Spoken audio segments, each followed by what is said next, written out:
statement. He said a lot of Nigerians. A lot of them, what does it mean? If I may ask you. A lot of Nigeria is like 70, 80, 90% of Nigeria. So definitely he's talking to us. A lot of Nigeria means all of us. The utterances are there. I don't even expect such a person to be. I've never had it in my life. I think you need to apologize. Okay, if Nigerians are lazy, will they be looking for jobs? Can a lazy man be looking for a job?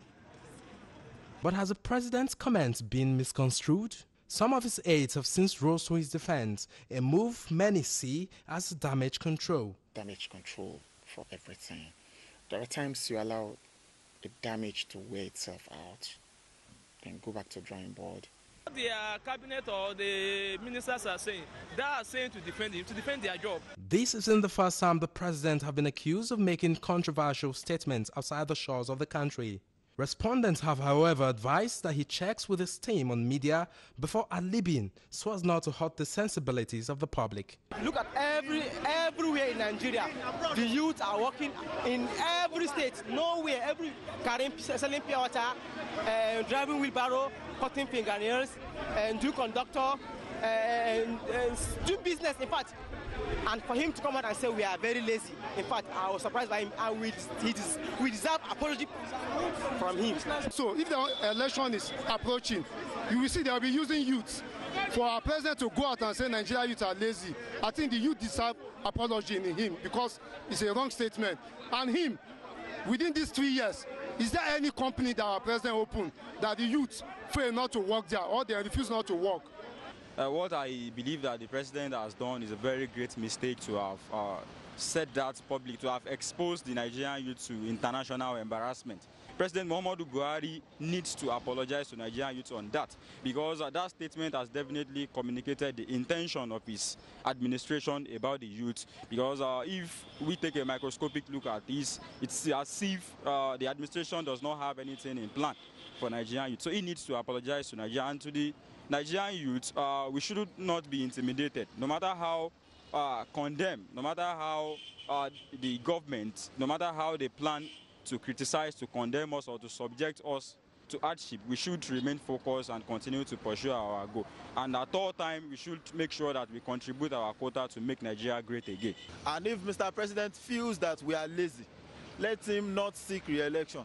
Let a younger and more vibrant youth seek re-election and take his job. And let us see how that youth will manage the affairs of our country.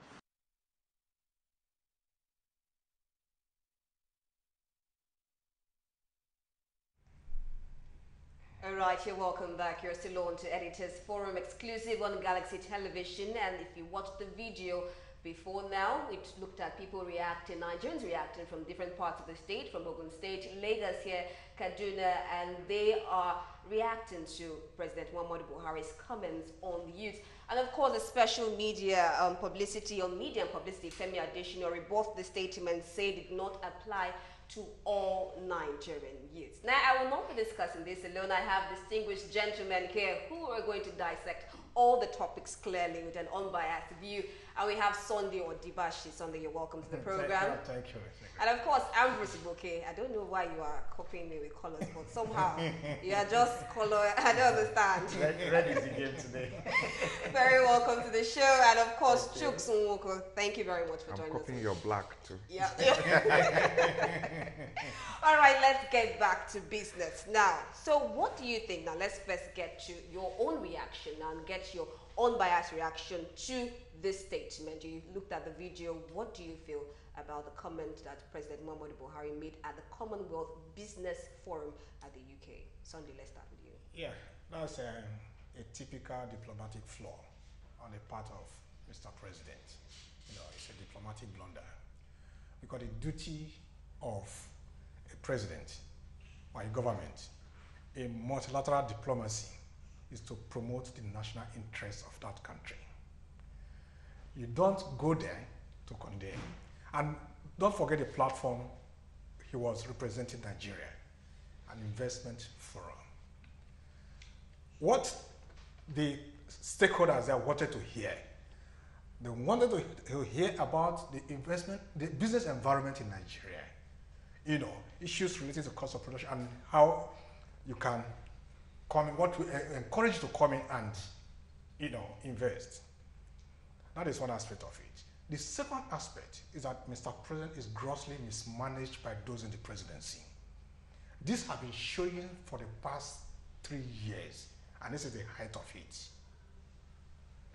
And Mr. President himself, this is the micro level to which he will bring the country into disrepute in international environment. There's nothing he has not condemned. Our leadership, the institutions, and now the individuals. I do not agree with those semantics that they are talking. He said a lot. He says some. It's immaterial. One citizen alone represents every other. In the United States, there was an incident some years ago where I think a woman was trapped somewhere, and the government ordered they must go and rescue. One citizen means a lot. So there's no need of separating whether it's say all or many or few. No, it's irrelevant. Now, the essence that he's highly mismanaged, grossly mismanaged. It's also playing out. I remember when President Jonathan was there, when at the level of the UN, they had a team that went. While the president was performing other functions, the Minister of Finance was the one addressing the business community while they were in New York. Okay, now why couldn't those managing the president, as sensitive as that forum is, they would have known who would have gone there to speak. All right, thank you very much. Sunday, let's hear from you, Ambrose. What do you feel about this statement? Well, when I heard the statement for the first time, I did a retrospect to the 2015 election, and a lot of these Nigerian youths complaining now about what the president said. Well, the same people that said that even if the president then presented a tissue paper or a MEPA bill as a certificate, then they will still vote for him. So why are we complaining? We've got the result of what we have. So a country deserves the kind of leadership it gets. Having said that as a background, I want to unequivocally state to the president that Nigerian youth are not lazy. And because it is their generation when they were youth that we became lazy. Because in their time, when the President Muhammad Buhari was a youth, they had free education. They had free meals in school. They had jobs waiting for them when they graduate. In fact, those days when you graduate, you have a job, you have a car, you have things waiting for you. So there were jobs. It was their generation, while they were in their 30s and early 40s, that destroyed those legacies that the earlier generation bequeathed to them. They were the ones, remember the famous Ali Must Go, they were the ones that stopped the feeding in the university system. How many scholarships do we have now? The free education, they had it. Now the Nigerian youth have to struggle, has to hustle, has to pay his or her way through school. And I want to tell the president, in case he doesn't know, that the Nigerian youth is epitomized in the presence of people like Fela Durotoye, Linda Cages of this world. People like Alex Nwobi, who had the opportunity to play for the United Kingdom and said, no, I'll play for my country. It's epitomized by people like Chinwetala Ejiofor, who is doing us proud over there. And of course, the sisters Zanasha and Chimamanda Adichie and the rest. The Nigerian youth is also epitomized by people like Emmanuel Okekunle, who, at 22 years old, had to build a helicopter. And also people like Kimberly Ayadike, who at 15 years old is the youngest black woman to fly across the United States of America. And of course, do we forget the teenagers that are doing us proud, people who build applications, the 3 teenagers who did the urine power generator. So the Nigerian youth go to the streets of Lagos, go to the streets of Kano, go to the streets of Port Harcourt, Benin, Abuja. You see the Nigerian youth struggling to survive, trying to eke out a living, trying to build himself up because the government has failed him. The government has failed. So people now depend on themselves for the borehole. People depend on themselves for feeding. People depend on themselves for shelter. These are the primary responsibilities of the government. But the Nigerian youth have been subjected to earning a living right from before he's even 10 years old, while he's a teenager. A lot of youth now are, while in school age, while being undergrad, they can't go. So they have resorted to doing part-time education, which is actually meant for adults. But they go through that, they are working, they are schooling. I don't know if the presidents have contact with these people.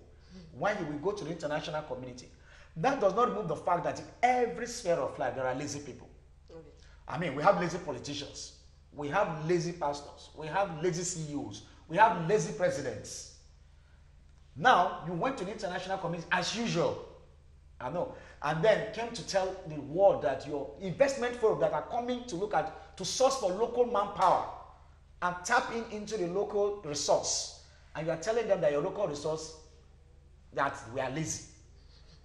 So that is the number one demarketing officer of the Federal Republic of Nigeria. And you're the one that's supposed to champion the cause of this country. You're supposed to promote your youth. You are not even no matter how bad your country is. The last time he was the one that went to say, the former Prime Minister of Britain said Nigeria was fantastically corrupt. We crashed you, we made all the noise. Our president went there to tell them that we are corrupt. So if a president keeps on going there to tell the world that his people are not good, what he's telling them, don't come into my country for business, don't bring FDIs, foreign direct investment, don't engage our people. Even when they come over, they look at they are corrupt, or don't deal with them. And when you tell all the people, yes, that no matter, I mean, the Naira is on free. I like the fact that you brought out here, the fact of how it affects us economically, globally, how it's affected, because it's supposed to represent the country, at least, in a better light than this. And I like the people that you brought out, Chimamanda Adichie, people, political figures, people that have really done well, youth that are doing well abroad in Nigeria, and even people that even complain that most of our youths are going outside the country since they cannot have a better life in Nigeria. But before we go too far now, of course, Chooks, I want to hear from you what you feel about this statement. They've already expressed all that needs to be expressed. Your voice was awesome. What else can I say? But I just look back and I'm wondering, no wonder I'm having my own problems, because it's even difficult to correct my children. They're doing something and you're saying, this thing you're doing, I don't want it. I don't want dirty place in my sink overnight. This morning, one of them, I had issue with one of them because we're just completely not as active as the other one. Completely lazy around and all that. So it's not just Buhari that is having problems communicating. I think that I'm listening to them and I'm feeling that I'm also in that situation. To talk to my children has become a problem, selecting my words and stuff like that.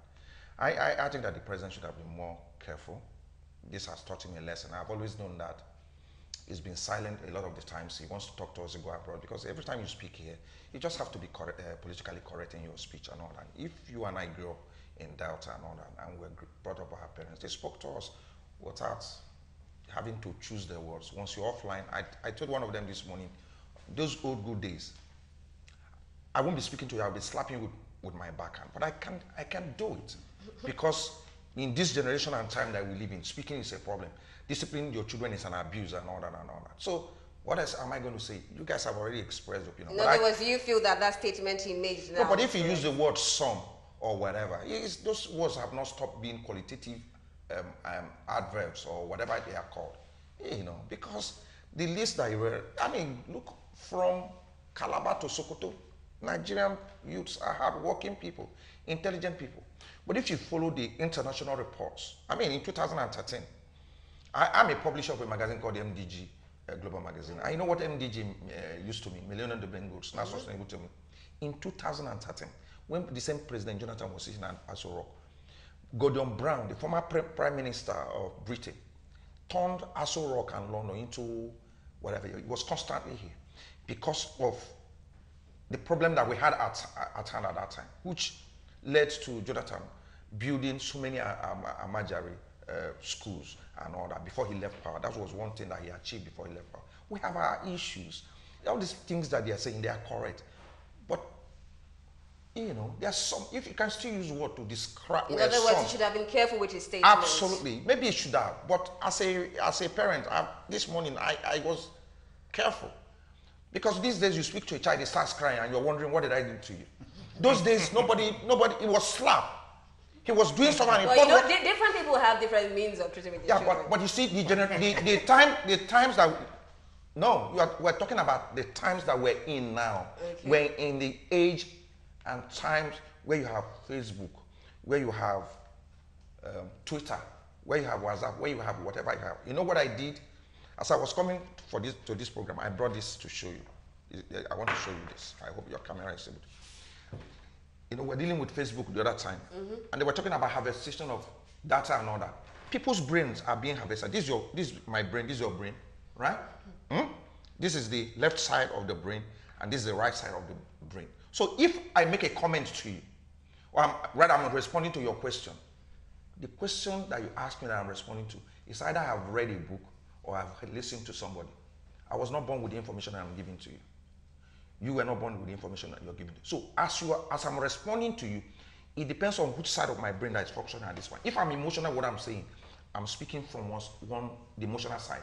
If I'm giving a deep thought to what I'm saying to you, it means that I'm using my thinking part. Now, I do not know the scientific name or the medical name, but here you have the left side, you have the right side. So even in responding to you, I'm trying to be careful, because growing up, we use the word some, many, and all that. Those things are no longer viable. We can't speak like that anymore. That's the point that I'm making. All right, thank you very much. Of course, he has brought another side to it now, talking about the way the youth responded, and of course, still saying that President Muhammadu Buhari should have been cautious with the way he spoke to the youth. Now, let's talk about Buhari's administration now. Now, with this statement, a lot of rancor going on about this statement, especially, and looking at this recent one now of the delay in the passage of the Not Too Young to Run bill, and of course the age reduction bill. Do you feel that this has an effect on the delay in that particular passage? Most people are saying that probably because of his intuition about the youths, and that is why this bill is having a delay in its passage. Do you feel it has any relation? No, I don't think it has anything to do with that. As we speak now, the tenure of 2017 budget elapsed in March, expired in March. Now this is April. So we are running a government without a budget. So there are crises then. So we're not having, the federal government of Nigeria is having budget crisis now as we are speaking. And they're not even addressing that issue. They're not too young to run. This has nothing to do with it. Because even when they passed that bill into an act, and the president refuses to assent, the National Assembly have power to recall and go through that process. But basically on his statement, we've taken one dimension. The second dimension to that statement is that it is self-defeatist. It's self-defeatism. The essence of leadership is to solve the problem of the people you are leading. What effort did he make to turn that situation around in the past 3 years? It's just a way, an indirect way of saying I have failed, because he's having a situation that is irredeemable and that has gone beyond him, so he's overwhelmed. Ordinarily, he should resign, because if you don't have the capacity to provide leadership, you vacate that office. Then let's look for somebody else. Of course, that is your own view. No.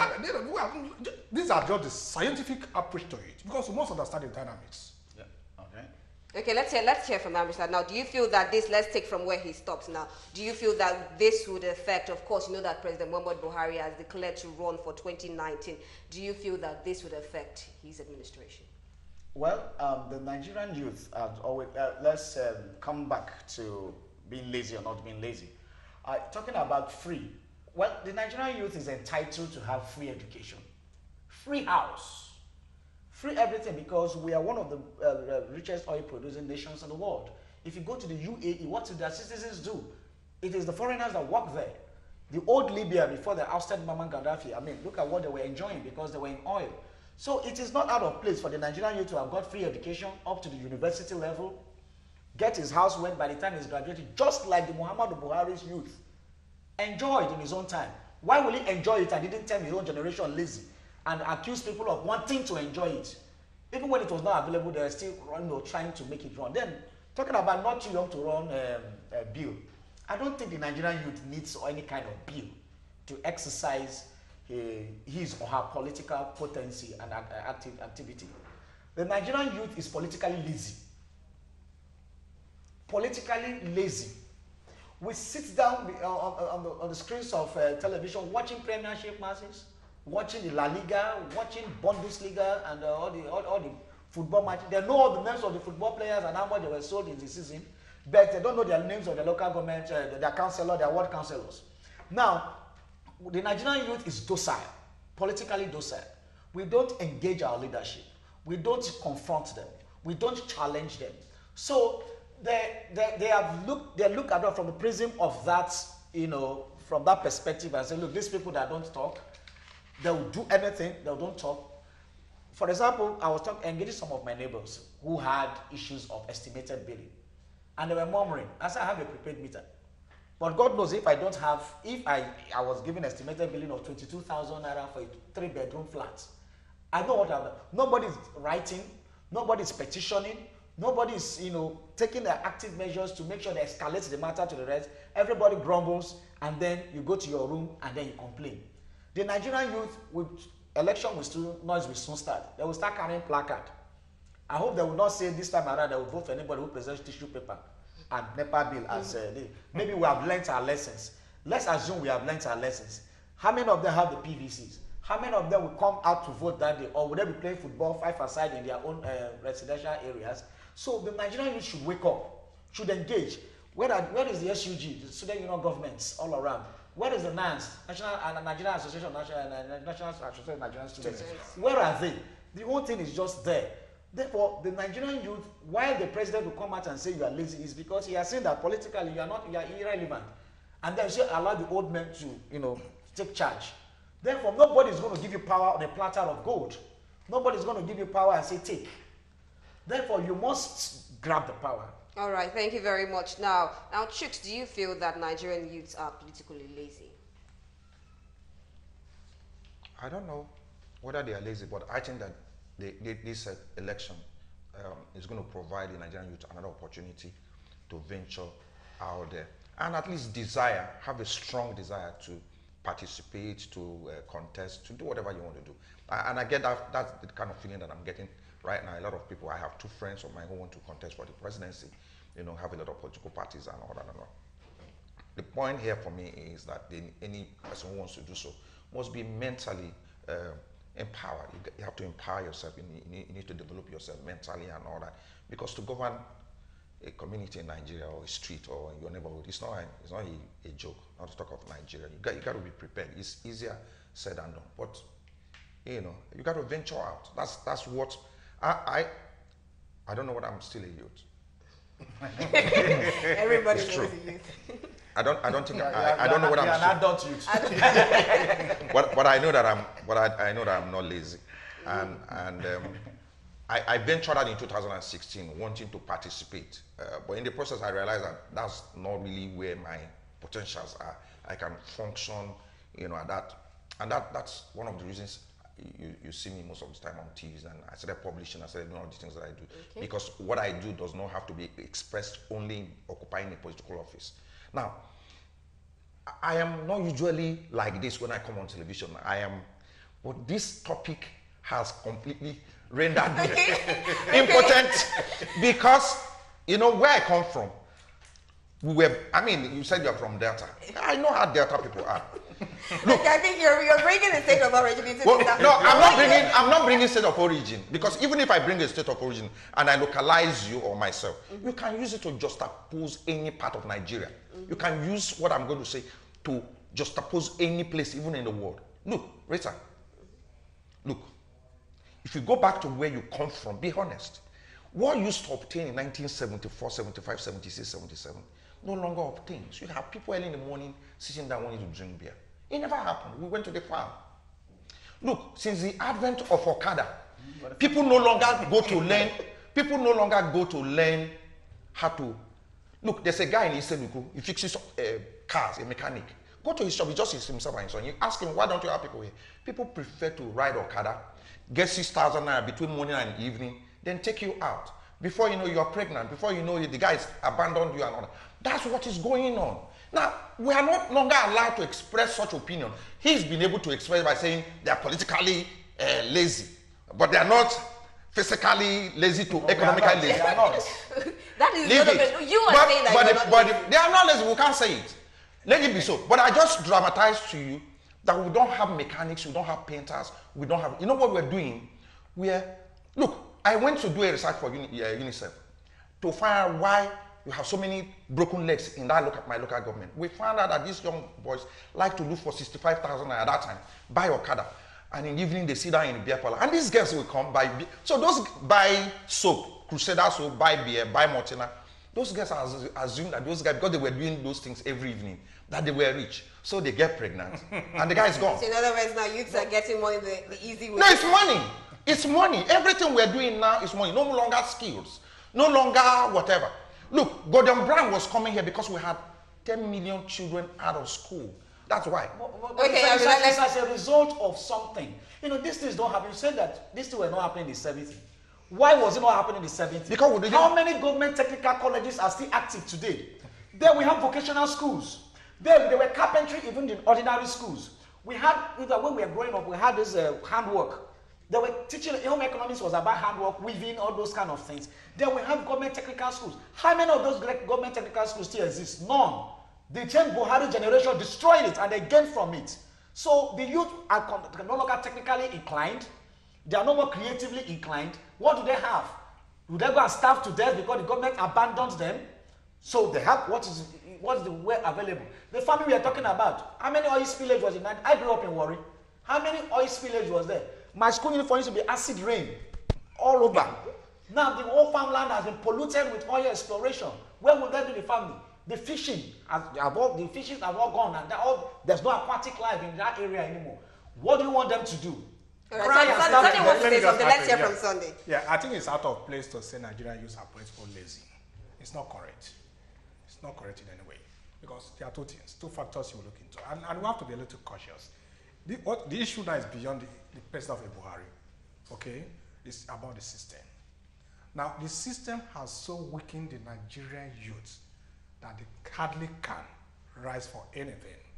Now you are weakening the Nigerian youth. Exactly. The system is deliberate. So that made they impoverish the Nigerian youth. The weakness. Not to be active in politics. Okay? You went to school. Now you struggle and you come out. It takes you about 6 to 7 years to first of all pick a job. Before you begin to build yourself. Politics is not what's it called? Teacup party. It involves a lot of things. You need fund. You need a networking before you talk about yourself as an individual. Okay, in other words, you're saying so you that need that to you do not develop have the into all these resources areas. to be politically active. And the system make it so. And again, like he made an instance that about 1970, you could come out, you could pick job and all that. Now, if you go and check all the economic reforms since the late 70s to date, all the economic reforms are being managed by the government in favor of the rich. It is the poor that will tighten his belt. The rich will loosen his belt during the time of difficulty. The same rich will also expand the belt when they have recovered. So the poor doesn't really have that space to come up. All right, now, okay, let's look at, now you're talking about the fact that the youth do not have what they need to empower themselves to be politically active. You are still talking about they don't have what they need to also activate themselves economically. Now, in what President Buhari said, he said something else. Now, immediately after the statement, he said that the people should look at what the government has done before, what was happening before May 2015 and what has happened so far, and look at how far the Buhari government has walked in. And of course, he also stated that in the issue of economy agriculture, he said that providing soft loans, he said for security, there is improvement in the northeast and south-south. These were the words of the president. And of course, he said for security that we are duly well improving. Now, through this statement now, and you've been in Nigeria now, what do you feel about this? Do you feel that we have really gone so far in security and economy? Well, for the Niger Delta, they've made relative progress there because the Avengers that just came up, they found a solution and they were calm. In the Northeast, they've made several statements. They have technically defeated Boko Haram. They have degraded Boko Haram. They have cleared Sambisa forest. After all this, the bombs are still exploding. The guns are still sounding. The soldiers and Boko Haram terrorists are still having gun battles. Soldiers are killed. Boko Haram soldiers are killed. So let's even assume that there was even a relative achievement in fighting Boko Haram. That is, let's an assumption. Then the Herdsmen uprising has already destroyed that. So security is worse today than it was before 2015. Okay, Ambrose, let's hear your take. Well, it's very obvious. In terms of the economy, there cannot be economic prosperity in the midst of insecurity. And the two paradoxes cannot move together. Therefore, the Nigerian economy is suffering as a result of many of this economic, a lot of insecurity. And as we know, this government's mantra was to, veer off economic oil as a mono economy and look towards the agriculture. And basically, the essence of agriculture in Nigeria is about farming. Therefore, when herdsmen go to places like Taraba, Benue, which are the epicenter of farming in Nigeria, and roam through hundreds of hectares of farmland, thousands of hectares of farmland, for the purpose of providing foliage for animals. Therefore, we are going to suffer a lot of economic decline, because the effect of these things happening now will start showing up from next year. So that I don't hope we don't have food drought, because that is what will happen. Because if farmlands have been cleared and nothing is being done, and yet I don't understand what is happening, because these people are physically present, the security people are there. I know the might of the Nigerian security of the armed forces. They can easily flush out these people. The question in everybody's lips is, why are they dragging about tackling these people heads on? Because they can be tackled. The villagers see them. Sometimes the villagers even know where they camp and report to the military and armed forces. So it seems there's a kind of, is it acceptance? Is it allowance? People don't even seem to understand the correlation between these herdsmen and inaction by the Nigerian military. All right, we have lots of controversies on that issue there. But before we drift too far, we'll take a quick break and we'll be back for our next topic. Do stay tuned.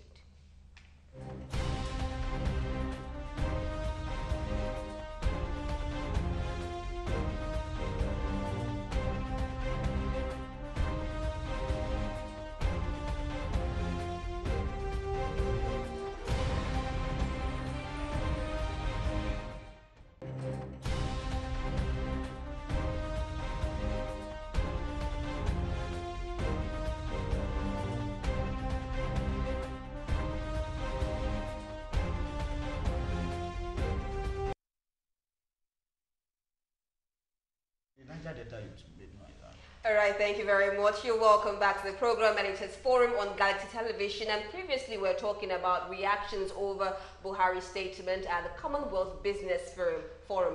And of course, most Nigerian youths were not happy with that comment. And of course, we had different views, divergent views on that. But now we're looking at a particular incident that happened in the course of the week on April 18, where the maize was stolen. The maize of the Parliament and the Senate House was stolen on Wednesday. And of course, we thank God it has been recovered. But before that incident happened, of course, it was due to because of the suspended senator, Ovioma Agege. He came into the Senate with armed hoodlums